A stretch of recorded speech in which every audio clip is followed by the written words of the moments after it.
Duck, the Great Western engine, worked hard in the yard at the big station. Sometimes he pulled coaches. Sometimes he pushed trucks. But whatever the work, Duck got the job done without fuss. One day, Duck was resting in the shed when the Fat Controller arrived. "Your work in the yard has been good. Would you like to have a branch line for your own?" "Oh, yes, please, sir," replied Duck. So Duck took charge of his new branch line. The responsibility delighted him. The line runs along the coast by sandy beaches till it meets a port where big ships come in. Duck enjoyed exploring every curve and corner of the line. Sea breezes swirled his smoke high into the air and his green paint glistened in the sunlight. "This is just like being on holiday," he puffed. "Well, you know what they say," laughed his driver. "A change is as good as a rest."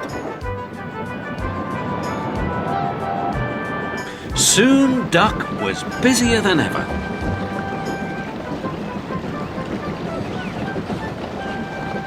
The Fat Controller was building a new station at the port, and Duck pushed the trucks wherever they were needed. Bertie looked after Duck's passengers, and the other engines helped too, but the work took a long time. Noise and dust filled the air. "Don't worry," whistled Toby, "the station's nearly finished." "And on time too," said Duck, thankfully. Duck felt his responsibility deeply and talked endlessly about it. "You don't understand, Donald, how much the Fat Controller relies on me." "Ach, aye," muttered Donald sleepily. "I'm Great Western, and I—" "Quack, quack, quack." "What?" "Ye heard? Quack, quack you go. Sounds like you'd an egg laid. Now wheesht and let an engine sleep." "Quack yourself," said Duck indignantly. Later, he spoke to his driver. "Donald says I quack as if I'd laid an egg." "Quack, do you?" pondered his fireman. He whispered something to Duck and his driver.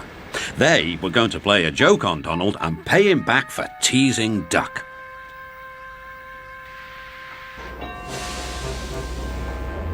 The engines were busy for the rest of the day and nothing more was said. Not even a quack.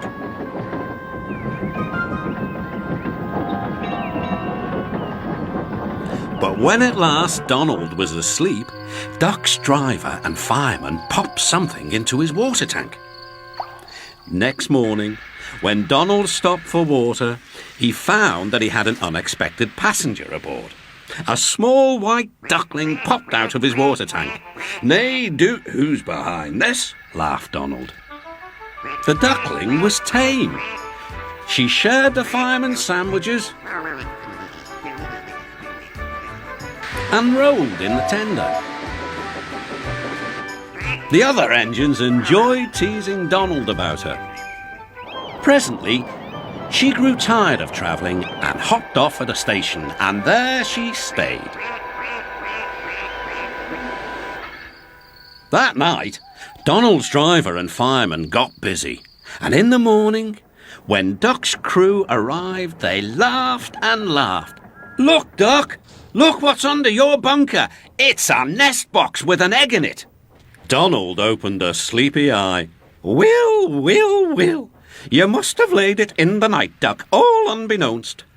Then Duck laughed too. "You win, Donald. It'd take a clever engine to get the better of you." There's a pond near the duckling station. Here she swims and welcomes the trains as they pass by. The station master calls her Dilly. To everyone else, she is always Donald's duck.